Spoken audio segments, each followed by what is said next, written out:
चुनाव में आप सभी का स्वागत है। मैं हूं सुमित। हफ्ते का आखिरी कारोबारी सत्र और सीरीज़ का पहला कारोबारी सत्र, जबकि भारतीय बाज़ारों के अंदर जो रफ्तार थी वो बनी हुई है। जो कल का कैरी फॉरवर्ड है मार्केट्स में, वो आज भी देखने को मिला और इंडेक्स ने एक बढ़िया मूव आज के सत्र में भी दिखाया है।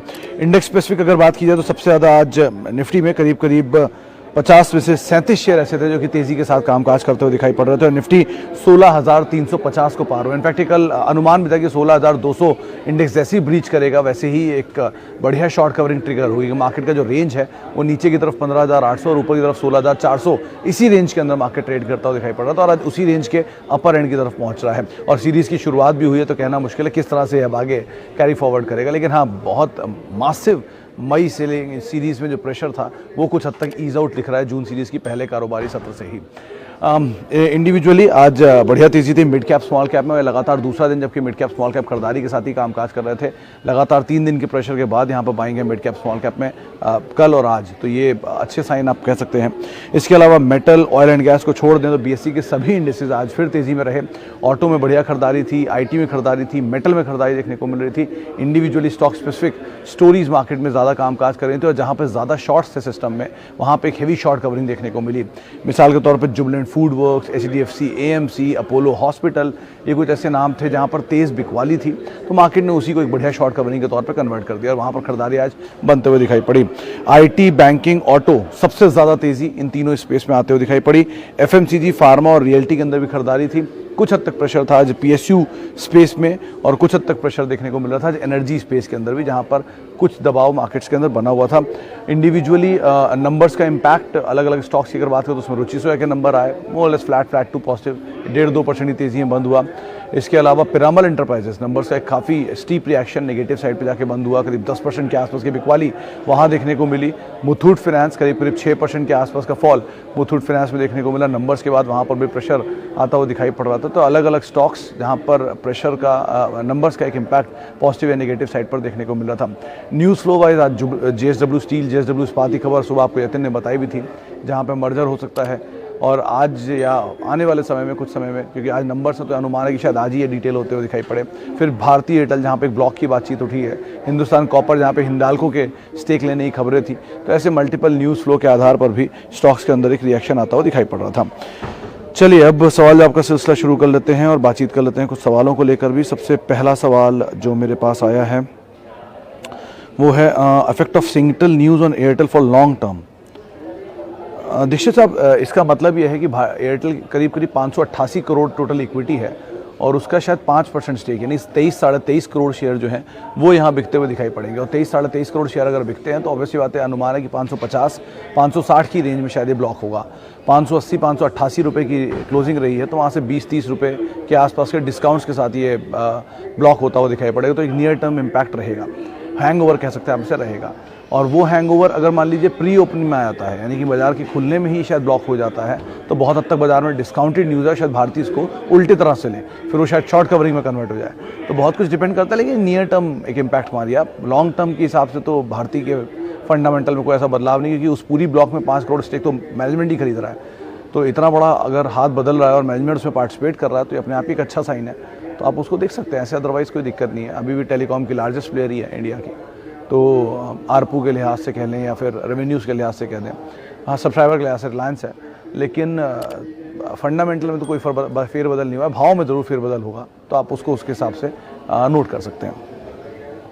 अच्छा जी, स्पेंसर सुजॉय साहब, इसके नंबर मैंने इस क्वार्टर के देखे नहीं हैं, लेकिन ये ज़रूर है कि मतलब बहुत कुछ में डाउनसाइड है नहीं। शायद 78-73 के आसपास किसने लोज रिसेंटली शायद बनाए थे और उसके बाद वापस घूम गया और उन्हीं जोन्स के आसपास ही चल रहा है। बहुत कोई बड़ा ना तेज़ी है ना बहुत बड़ी मंदी है। ऊपर के लेवल पे 100 रुपये के आसपास, 99 रुपये के आसपास मेजर रेजिस्टेंस फेस करता, तो वहाँ जाते ही शेयर टूट जाता फिर।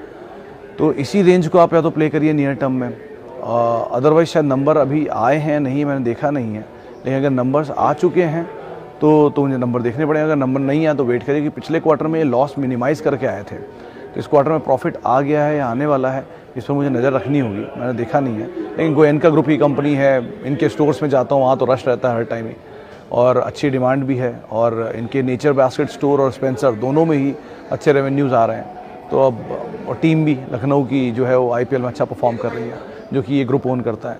तो अनुमान ये है कि शायद यूपी में इनका मेगा एक्सपेंशन होगा इस टीम के आने के बाद से, तो इसलिए भी कुछ कहना मुश्किल है। लेकिन हैविंग सेड दैट, कंपनी ठीक ठाक है। रिटेल में अगर कोई आप प्लेयर देखना चाह रहे हैं, डीमार्ट को इतना प्रीमियम वैल्यूएशन मिला हुआ है और ये उसका 1% वैल्यूएशन पे भी काम नहीं करती, तो इतनी डीपली डिस्काउंटेड है। थोड़ा सा भी अगर इसको प्रीमियम मिल जाए तो बाज़ार में शायद अच्छा काम कर सकती है, लेकिन नंबर्स पे बहुत कुछ डिपेंड करता है। अच्छा जी, पेटीएम एंड LIC, बलदेव साहब पहले भी, और ये मैं दोबारा फिर दोहराऊंगा, पेटीएम के केस में भी जब तक वो लॉस में है कुछ नहीं कह सकते, क्योंकि लॉस से प्रॉफिट में आने के बाद ही बाज़ार उसको वो वैल्यू देगा जो एक्चुअल में उसे मिलनी चाहिए। जिस तरह का हाइप उसके साथ है और जिस तरह की सिचुएशन है, उस सिचुएशन में बहुत अंतर है एक्चुअल पेपर पर और भाव में। तो इसीलिए इसमें पहले तो सब्सक्राइब ही नहीं करना था, IPO में पैसा ही नहीं डालना चाहिए था, क्योंकि ये बहुत प्रीमियम आया था। 1 रुपये की फेस वैल्यू का शेयर 2100 रुपये का मिल रहा था, यानी कि 10 रुपये की फेस वैल्यू शेयर 21,000 रुपये का, वो भी 8,000 करोड़ के लॉस के ऊपर। तो इस तरह की प्रीमियम ऑलरेडी कमांड कर रहा था, वो प्रीमियम और डिस्काउंट में कन्वर्ट हुआ है। अभी भी ये प्रीमियम मतलब वाइप आउट नहीं हुआ है पूरी तरह, अभी भी लॉस मेकिंग कंपनी है। दूसरी तरफ LIC के इसमें ऑब्वियसली बात है, मार्केट शेयर डोमिनेंट है और बड़ा प्लेयर है PSU का, लेकिन यहाँ पर भी कोई आपको रोबस्ट गेंस की उम्मीद मत रखिएगा, लेकिन हाँ एक स्टेबल डिविडेंड एटलीस्ट आप यहाँ पे एक्सपेक्ट कर सकते हैं, जैसे कोल इंडिया केस में रहा है। तो LIC को आप डिविडेंड प्ले ऑफ के तौर पे रख सकते हैं, लेकिन पेटीएम के केस में तो कोई भी तेज़ी मिले, आपका लॉस जहाँ कम हो आप वहाँ निकल जाए, वो ज़्यादा बेटर रणनीति रह सकती है। अच्छा जी, PNB, वोडाफोन, यस बैंक या कभी चलेंगे या?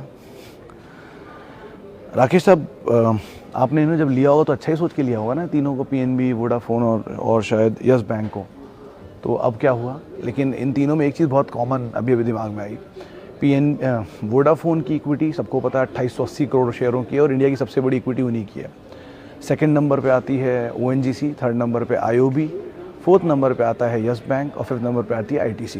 इन सब में सबके अगर रेवेन्यूज़ को या सबकी प्रॉफिटेबिलिटी को मैच कराएंगे तो सबसे ज़्यादा ऊपर आएगा ITC।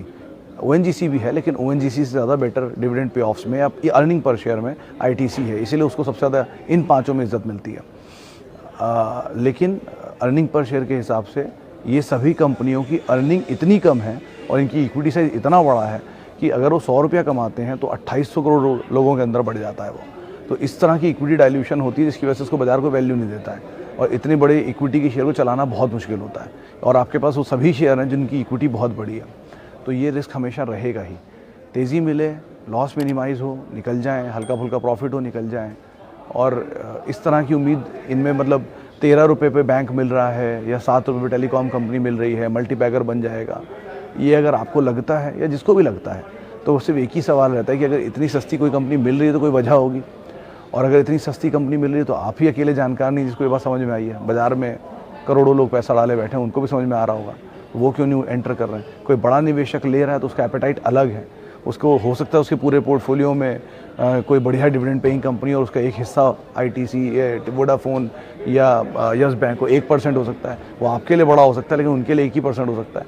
तो बहुत कुछ डिपेंड करता है चीज़ों पर, इसलिए ऐसे कोई भी कॉल लेने से पहले, कोई भी निवेश करने से पहले इन 4-5 चीज़ों को हमेशा ध्यान रख लिया करिए। और वीडियोस को तो अगर आप देखते हैं कभी ये YouTube पर, तो इस चीज़ का ज़रूर ध्यान रखिए कि कोई बड़ा निवेशक कभी ऐसे कॉल्स क्यों नहीं देता और ऐसे वीडियोस क्यों नहीं बनाता, वो पैसा कमाने में क्यों फोकस कर रहे हैं। तो इसीलिए इस तरह से आप कैटेगराइज करके ही इनमें पैसा डालिएगा आगे से।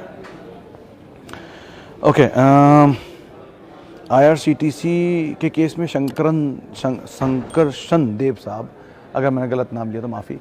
देव साहब, इसके नंबर्स अवेटेड है मंडे को, तो नंबर्स को आने दीजिए, उसके बाद कोई कॉल लीजिएगा। अभी कुछ मत करिए, अभी तो वेट एंड वॉच करिए, देखते हैं कितना नंबर्स में इंप्रूवमेंट आता है। लेकिन आपकी खरीदारी बहुत ऊपर की है और ये भी अब इतनी बड़ी तेज़ी के बाद कूल ऑफ हो रहा है, तो बहुत फायरवर्क नहीं, लेकिन हाँ नंबर्स को वेट करिए। नंबर्स देखने के बाद कोई कॉल लेना ज़्यादा अक्लमंदी रहेगी। ब्रोकरेज व्यूज़ या एटलीस्ट क्या आउटलुक कंपनी देती है, उनको देखने के बाद आप कुछ भी कॉल लीजिए, ज़्यादा बेटर रहेगा।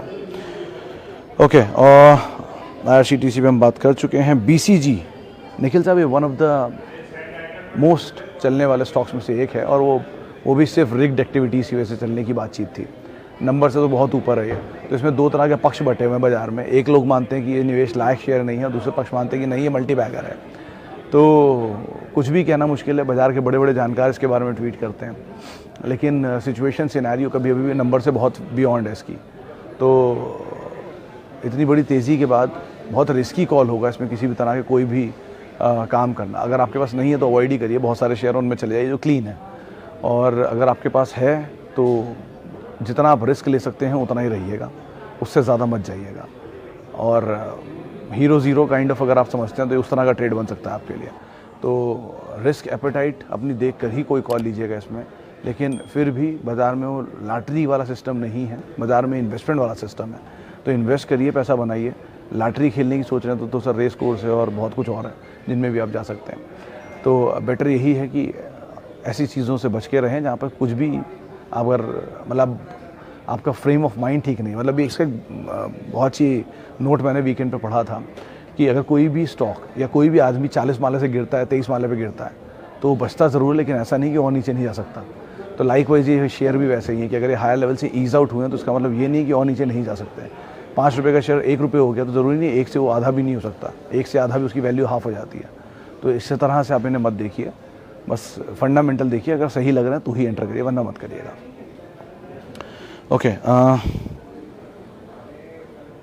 BPCL के केस में सर हाउस व्यूज़ तो मैंने भी देखे नहीं थे, शायद आज सुबह किसी ने भेजे भी नहीं थे नंबर्स के बाद, इनकी एनालिस्ट कॉल वेटेड है शायद, और वो आज शाम को या वीकेंड पे होगी, उसके बाद टिप्पणी ज़्यादा बेटर होगी। लेकिन हाँ, BPCL के केस में डिविडेंड प्ले ऑफ को ही आप तवज्जो दीजिएगा। असेट सेल को लेकर तो उसको बैकफुट पे रख दिया, ये तो वेदांता के खुद चेयरमैन ने बोला जो कि बिड भी कर रहे थे उसके लिए, तो एटलीस्ट उसको तो आप अभी दूर रखिएगा। लेकिन हाँ, डिविडेंड वाला पार्ट जो है वो अभी यहाँ पर प्ले करेगा इसके लिए। ओके, JSW स्टील कॉल है सर, मैं इस पर कोई टिप्पणी नहीं कर पाऊंगा कि ये छोटी अवधि के लिए, और मैं छोटी अवधि के शेयर को ट्रैक नहीं करता। हालांकि नंबर्स अवेटेड है आज शाम को, तो आप नंबर्स को ज़रूर देख लीजिएगा। ओके, कैम्स के 3000 शेयर हैं भल्ला साहब, नहीं 10 शेयर, अच्छा 3000 रुपये के दाम पे।